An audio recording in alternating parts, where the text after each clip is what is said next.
नमस्कार दोस्तों, स्वागत है आप सभी का मैथ की इस प्रैक्टिस क्लास में। तो आज की दोस्तों ये क्लास नंबर 2 होने वाली है और ये सभी प्रश्न जो हम दोस्तों इस क्लास में करते हैं ये सभी प्रीवियस ईयर के क्वेश्चंस होते हैं, यानी अलग अलग एग्ज़ाम में आए हुए प्रश्न होते हैं और जो हमारे एग्ज़ाम में आ सकते हैं उन प्रश्नों को हम सॉल्व करते हैं। तो आप किसी भी एग्ज़ाम की तैयारी कर रहे हैं सभी के लिए बहुत ही महत्वपूर्ण क्लास होने वाली है। तो चलिए देखते हैं फर्स्ट क्वेश्चन से। पहला क्वेश्चन है कि एक परीक्षा में संजय ने 272 अंक प्राप्त किया। यदि यह 64% के बराबर है तो परीक्षा का अधिकतम अंक कितना होगा। तो बिल्कुल आसान सा क्वेश्चन से इसका आंसर आपको यहाँ पर देना है कि कौन सा इसका आंसर हो सकता है। तो ये जो 272 है ये किसके बराबर है, तो आप कहेंगे ये दिया है 64% के बराबर है, 64% के बराबर है और हमें परीक्षा का अधिकतम अंक निकालना है। तो परीक्षा का अधिकतम अंक कितना होता है, तो 100 होता है। कोई भी अधिकतम अंक कितना होता है तो वह 100% होता है। तो बस परसेंट से परसेंटेज खत्म हो जाएगा और यहाँ पर ये काट लेते हैं तो 8 अट्ठे 64 हो जाएगा, 8 त्रिक 24 और बचेगा यहाँ पर 3, 8 चौक 32। तो यहाँ पर देखिए 2 से काट लेते हैं, 2 चौक 8, 17 दूना 34, 4 से काटेंगे दोस्तों 25 बार में कट जाएगा। अब 17 गुणा 25 कितना हो जाएगा, तो गुणा कर लेते हैं दोनों की। तो 25 देखिए यहाँ पर 25 सत्ते 100, 25 छक्का 150 होता है, 25 सत्ते कितना हो जाएगा 175 हो जाएगा, हासिल 17 बचेगा। 25 एक कम 25 और 17 कितना हो जाएगा 32, 10 42, ये आ गया 425। Option number A is the right answer 425। तो इस तरीके से हमें प्रश्न को सॉल्व करना था, आसान सा क्वेश्चन था। नेक्स्ट क्वेश्चन देखते हैं। देखिए अगला प्रश्न हमारा सिंप्लीफिकेशन से आ गया, यानी सरलीकरण से। तो इसको हम सबसे बोडमॉस रूल से हल करते हैं। तो उम्मीद है आप सभी को पता होगा कि बोडमॉस रूल क्या होता है। यानी सबसे पहले हम ब्रैकेट कोष्टक को सॉल्व करते हैं, उसके बाद ऑफ यदि का लगा है तो उससे सॉल्व करते हैं, फिर यहाँ पर भाग करेंगे, फिर गुणा करेंगे, फिर जोड़ करेंगे, फिर घटाना करेंगे। ये हमारा होता है क्रम बोडमॉस रूल के हिसाब से। तो सबसे पहले हमें भाग करना है। तो देखिए 3, तो यहाँ पर सबसे पहले भाग कर लेते हैं 3 + 28। अब देखिए इसके भाग में 35 है तो बटे में हम 35 लिख लेते हैं और इसके बाद गुणा 15 है, गुणा 15। अब देखिए आगे प्लस इसका गुणा कर लेते हैं तो 4 तिहाई 12 +4 - 4 तिहाई 12। ये दोस्तों हमारा आ गया एक स्टेप। अब देखिए यहाँ पर काट लेते हैं तो 7 × 5 = 35, 7 चौक 28 और 5 तियाँ 15। ये आ गया 3 × 4 यानी 3 चौक 12। तो 3 + 12, 3 + 12 + 4 - 12। अब देखिए +12 - 12 ये 0 हो गया, आ गया 4 और 3 7, कितना आ गया 7। Option number C right answer हो जाएगा 7। तो इस तरीके से प्रश्न को सॉल्व करना था। अगला प्रश्न देखते हैं।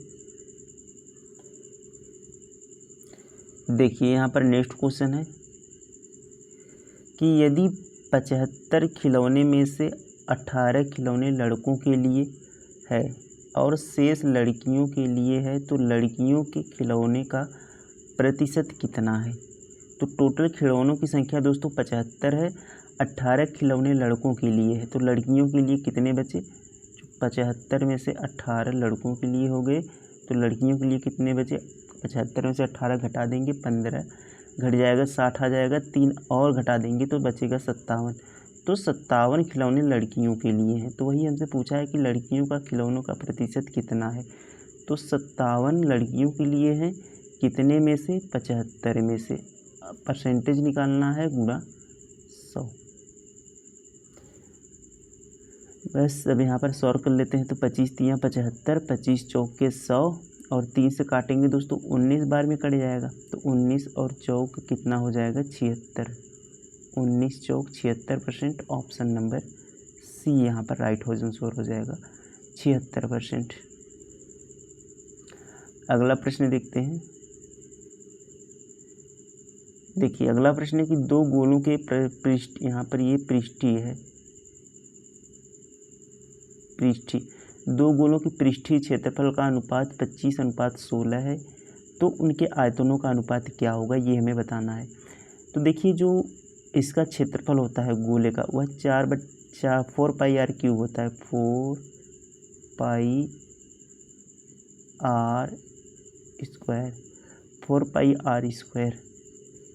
4πr², इसको 1 मान लेते हैं, इसको 2 मान लेते हैं, यहाँ पर ये 25/36।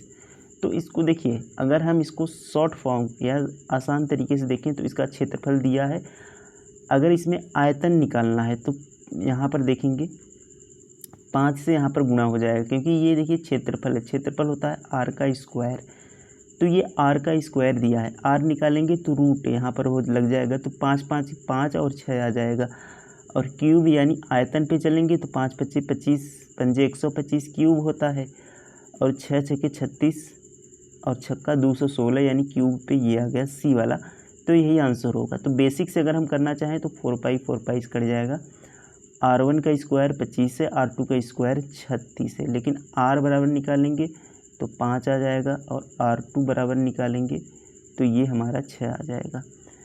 अब देखिए जो हमारा होता है इसका आयतन वो होता है 4/3 πr³, तो 4/3 से कट जाएगा, पाई से कट जाएगा, यानी बचेगा r³ और r2³, r1³ r2³, तो 5 का क्यूब 125 हो जाएगा, 6 का क्यूब हो जाएगा 216। तो इस तरीके से ये हमारा आंसर होगा 125 216, option number C will be right answer. अगला प्रश्न देखते हैं। अब देखिए ये अगला प्रश्न है, आसान क्वेश्चन है बट एग्जाम में पूछा जाता है कि 40 वस्तुओं का विक्रय मूल्य 50 वस्तुओं के क्रय मूल्य के बराबर है, तो लाभ प्रतिशत। देखिए 40 वस्तुओं का क्या है, विक्रय मूल्य, सेलिंग प्राइस बराबर 50 वस्तुओं के क्रय मूल्य, 50 वस्तुओं के सीपी के बराबर है, तो लाभ प्रतिशत। अब देखिए जिसके बराबर जो है वही उसका मान हो जाएगा, तो एसपी के बराबर यानी सेलिंग प्राइस के बराबर कितना है, 50 है, तो एसपी बराबर 50 हो गया। सीपी बराबर कितना हो गया, सीपी बराबर 40 हो गया।